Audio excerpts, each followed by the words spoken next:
për të pasur një prezencë. Kryeministri Edi Rama u përball me gazetarët në selinë e Këshillit të Ministrave gjatë të premtes, duke ekspozuar në krah të tij dy ministra që mbajnë portofole kyçe në qeveri. Portofole që lidhen me çështjet e ligjit dhe mbrojtjes së tij nga shkelësit. Dhe çdo ndërtim që do të shkel lejen në masën mbi 2% do të konfiskohet për interes publik. Nuk mund do të vësh në emër të pronës një gardh rreth rrodullt të dritares të katit parë dhe të rrisësh bakti. Zoti Rama paralajmëroi arkitektët sipërmarrësit që do të merren me ndërtimet se do të kenë përgjegjësi ligjore nëse devijojnë nga plani fillestar i ndërtimit, duke e përsëritur disa herë publikisht se Shqipëria është në fazën e dhënies fund të kaosit me ndërtimet pa leje.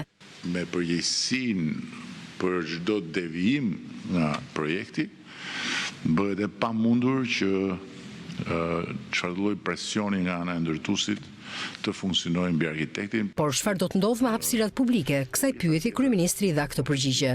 Pra siç janë të gjithë bashkëpronar të mjediseve të përbashkëta, shkallët, taraca, janë bashkëpronar dhe të mjedisit jashtë. Një tjetër mas është krijimi i listës zezë dhe ndalimi për të aplikuar për leje ndërtimi i shkelësve të lejeve të ndërtimit.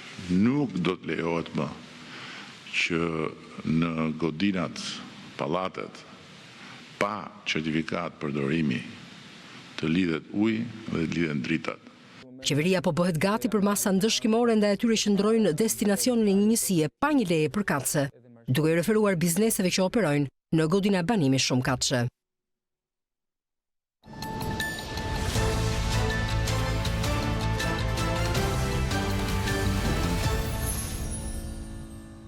Jemi kthyer në studio. Në fakt, ky ishte një ekstrakt i deklaratave të shumta që bëri kryeministri Edi Rama gjatë fundjavës së kaluar, ku tha se Shqipëria ose paralajmëroi të paktën se Shqipëria përballet me një sfidë të konsiderueshme siç është kontrolli për territorin. Kontrolli mbi territorin është detyrim për shkak se vendi po përballet me kërkesat e Brukselit e zyrtarëve të Brukselit për t'u antarësuar në Bashkimin Evropian. Dhe pas vitit 1990, vendi u përball me kaosin urban, gati në formën e një dhune urbane që duket qartësisht jo vetëm në fasadat e pallateve, jo vetëm në fasadat e godinave shumë katëshe, por edhe në ato çfarë ne shohim rreth përtej unazës së vogël të Tiranës dhe në qytete të ndryshme të vendit, edhe me zënien e hapësirave publike. Por për të folur pikërisht për këto masa, grup masash që qeveria paralajmëron administrative, jo vetëm përballjen në gjykatën administrative, por deri në kufijtë e kodit penal, kam kënaqësinë të kem sot në studio kryetarin e shoqatës së ndërtuesve zotin Erion Harizaj, i cili uroj mirëseardhjen dhe që do të na jap një përshtypje të parë se si i pa këto masat e qeverisë, ju drejtoni një organizatë që sigurisht ka të bëjë drejt për drejt me këtë konfliktin që duket që do të jetë në sfond mes jush dhe qeverisë. Mirëmëngjes dhe faleminderit për ftesën. Mirë se erdha. Sigurisht ne dëgjojmë me vëmendje deklaratat e fundit të kryeministrit. Por që themi sinqert, në pjesën më të madhe të tyre ndërtuese ose gjithë shoqëria nuk ka gjë për ta kundërshtuar apo për të pasur frikë nga masa që do të vinë. Por unë do doja ta filloj këtë emision me një shprehje që e kam lexuar diku në fushë Labinot të një restorant shumë i madh që për koincidencë është edhe miku i kryeministrit Biles Ndies që ja përmend emrin, ku thotë në demokraci thot forca e arsyes duhet të jetë më e madhe se sa arsyeja e forcës. Nuk e di ai rri me zotin kryeminist kësaj thënie që ka thënë vet apo jo. Megjithatë kryeministri foli për një sër masash të cilat do të disiplinojnë territorin dhe mënyrën se si ne veprojmë mbi territorin dhe ndërtuesit janë të ekspozuar ndaj kësaj gjëje. Parimisht thash masa që do që tha kryeministri janë masa që dhe ndërtuesi korrekt, ndërtuesi serioz i mirëpret. Por duhet të thellojmë pak më shumë, unë doja të ndalesh edhe në disa shkaqe që vjen në këto pasoja.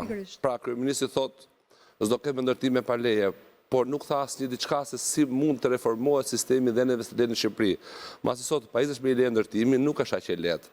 Si për ndërtuesit e mëdhenj, por qoftë edhe për individ në një fshat që do të bëjnë diçka me leje. Pra, është pothuajse e pamundur të pajiset një vilë e vogël diku në një fshat të Shqipërisë me leje ndërtimi, pasi procedura për një leje ndërtimi është si procedurë për një pallat në mes të Tiranës. Pra shkurtimi i burokracive pra, sigurisht duhet të ketë një riorganizim edhe shteti vetë për ta luftuar këtë fenomen. Ky fenomen nuk luftohet vetëm me me një palë me palën tonë. Procedurave burokratike. Është kryesorja, se dhe fjala burg nuk e zgjidh, nuk ka për ta zgjidhur problemin. Është qartë. Por shumë flasim pak tek deviacioni i godinave, të cilat siç qeveria thot, janë nisur për një tjetër destinacion dhe përfundojnë me një tjetër destinacion, ose ndryshimi i projektit fillestar të ndërtimit, i cili mund të çojë në një pamje tjetër të godinës që është miratuar nga leja fillestare. Dhe qeveria thot se mund të shkohet drejt konfiskimit të kësaj godine. Si do të reflektojnë ndërtuesit përballë kësaj gjëje për të disiplinuar dhe ata vetë respektimin e masave, lejes së ndërtimit që është marrë dhe kritereve që ishin miratuar në fillim? Kryesisht është një fenomen i njohur, kryesisht ndoshta në qytete jo kryesore të Shqipërisë, po si fenomen ekziston. Dhe ne jemi dakord që nëse një ndërtues merr një leje për të bërë filan arkitekturë dhe atë leje ndryshon rrugës, jemi dakord se çdo penalizimi që mund të jetë.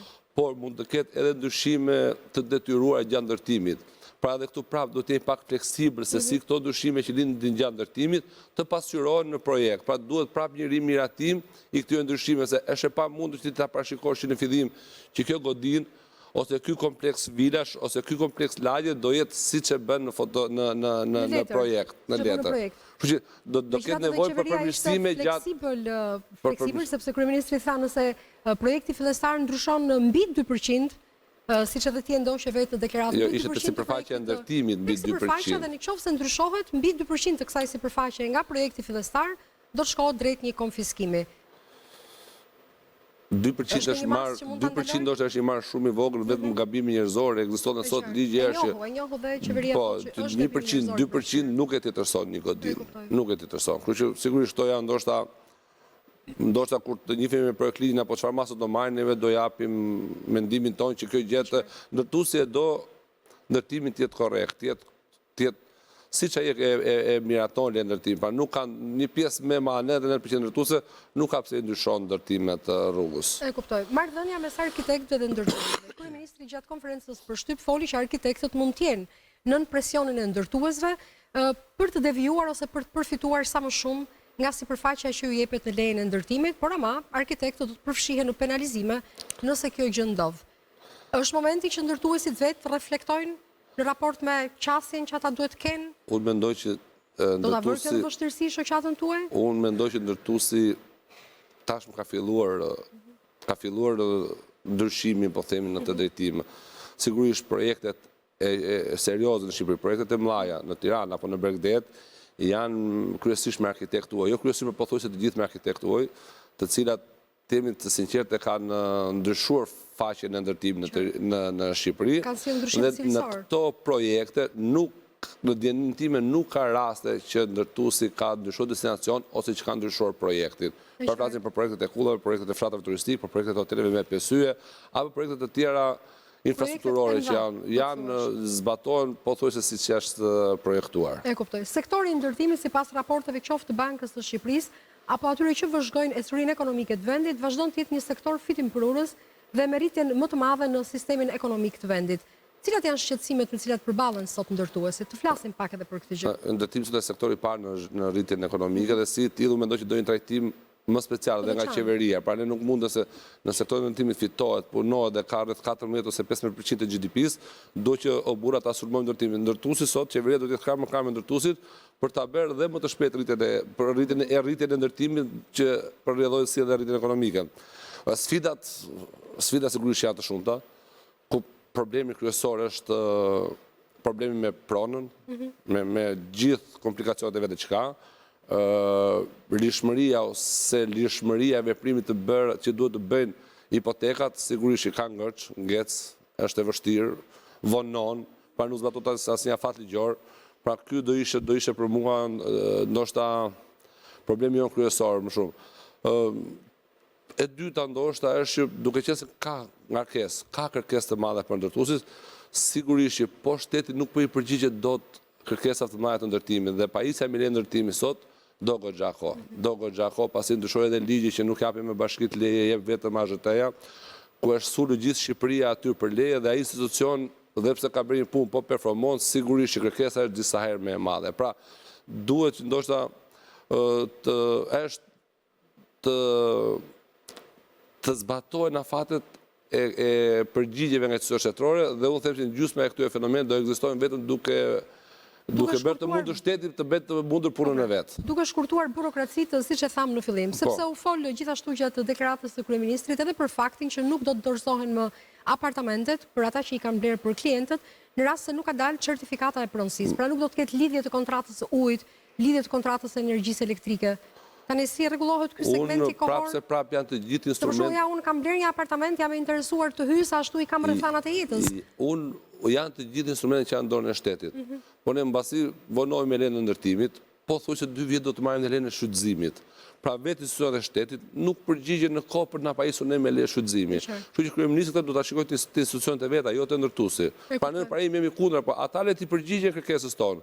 Gjithashtu dhe pasi me lenë shfrytëzimit të vonon edhe 1 ose 2 vjet pajisja me certifikat pronësie. Pra këtu ne nuk kemi asnjë rol në këto institucione, janë të gjitha vonesa dhe burokraci që vijnë nga shteti. Dhe ti përgjigjet në kohë. Në moment që ai nuk i përgjigjet në kohë, unë them që individi do gjejë mënyra rrethana nuk hyri nga dera, do hyri nga detajt në këto apartamente, pasi e ka të pamundur të jetojë me qira më apo ku di unë. Pra duhet kjo punë bëhet me një ristrukturim, bëhet me një organizim, bëhet me sistem, nuk bëhet as me forcë, as me dhunë. E qartë, do të bëni ju një grup propozimesh kur të nisni dialogun me qeverinë për gjitha këto masa cilat janë hedhur nga qeveria? Sigurisht, ne për disa projekt ligje jemi në konsulta, pa diskutim që e kemi ftuar dhe kryeministrin e Shqipërisë që të ulet në një bisedë të gjatë me ndërtuesit, qoftë në nivel teknikësh, qoftë në nivel drejtuesish, për të vënë gjëra dhe sfida në tavolinë për të dhënë një zgjidhje sa më mirë dhe sa më shpejt në favor të dy palëve. Tani kam një pyetje që lidhet sigurisht besoj me interesin e teleshikuesve atyre që na ndjekin, sepse kur flasim për ndërtimin dhe për blerjen e një shtëpie që ka qenë gjithmonë një dëshirë e kahershme e shqiptarëve dhe për shkak të kulturës, traditës që ishte krijuar këtu përpara viteve 90. Kush i rrit çmimet e apartamenteve? Jam e sigurt që ka interes shumë të madh dhe besoj do të ishte e pandershme nga ana ime të mos ta bëja këtë pyetje. Tani kjo është një pyetje që do një emision të re. Çmimet rriten siç ka rritur dhe shumë shërbime të tjera në Shqipëri. Por sigurisht kosto, kërkesë oferta që e përcaktohet çmimin në Tiranë. Ndërkohë që për një pjesë në Tiranë sot mund të gjesh çmim apartamenti nga 900 po themi euro metër katror deri në 2000-3000 euro metër katror, por ka fash, ka ofertë. Vaj me det mos të kishte edhe ofertë se si do ishin çmimet. Kërkesë oferta përdesë e përcakton dhe çmimet dhe kërkesë ka, shitje ka, unë them që tregu është ai që vendos notën në këtë. Po gjithashtu për aty ku ndoshta të gjithë është meraku, si edhe neve si shoqërie, po edhe i qeverisë, edhe i të gjithë aktorëve, është që shtresat në nevojë. Ndërtuesi e ka dhënë kontributin e vet për shtresat në nevojë. Ne dhurojmë 3% si përfaqe. Është miratuar në parlament, unë kam qenë në parlament ku është miratuar projekti. Pasaj se si qeveria vazhdo me ndaljen e këtyre apartamenteve me këtyre parave, ne nuk dimë gjë më. Dhe parat për ta shruar këtë plak sociale sigurisht që sektori i ndërtimit e jep, dhe pse nuk i takon, sepse ky është një kontribut që do të japë gjithë shoqëria vetëm ndërtimi, aktualisht këtë kontribut e pagon vetëm ndërtuesi në Shqipëri. Pra, për ndërtesat sociale, cilat merren nga? Merren 3% si përfaqës, merren dhe e dhurohen Bashkisë Tiranë nga ndërtuesi. E kuptoj. Kostot e ndërtimit kanë pësuar rritje gjatë viteve të fundit për shkak edhe të krizës globale. Po, sipas se tregu shqiptar nuk është i vetëm, ndërvepron me të tjerë. Sipas endit të banesave, vetëm kosto direkt të ndërtimit nga 250 euro që ka qenë para disa viteve, sot jemi diku në 550 euro për metër katror. Pra, kemi më shumë se 2 fishim të kostos së ndërtimit. E kuptoj. Dhe pyetjen e fundit e kam përpara se të shkoni tek qeveria përballë, kur të vi momenti i diskutimit për çështje konkrete teknike, të cilat më mirë se sa unë dhe teleshikuesit i dini ju.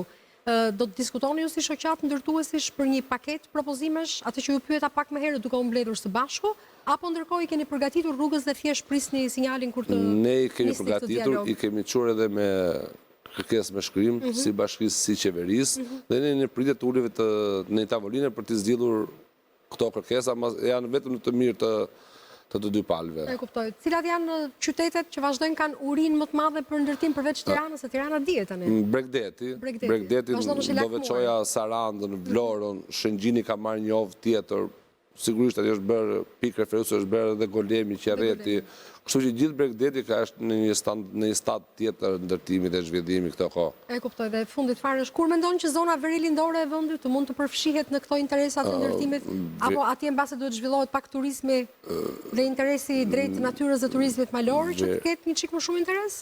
Sot për sot interesi në zonat bregdetare. E qartë. Pra Velipoja po zhvillohet, Shëngjini po zhvillohet, ndërsa për malet nga tipologjia e strukturës që ka nuk mund të pritet të ketë të zhvillim resorse si ka, pasi turizmi malor kërkon të dhe të tjera, kërkon pistë kish, infrastrukturë, ka infrastrukturë shtesë, ndërsa në vend i vogël jemi, ndërsa Bregdeti në veri si në jug po zhvillohet po thosë në trajt të një llojit. Zotë Ariza, faleminderit që ishit sot në Mëngjes Shqipëri dhe në programin e Radio Televizionit Shqiptar. Të nderuar teleshikues, shpresoj që me këtë intervistë edhe ju të mund të keni marrë disa përgjigje për pyetjet që në fakt na shoqërojnë dhe na shqetësojnë çdo ditë.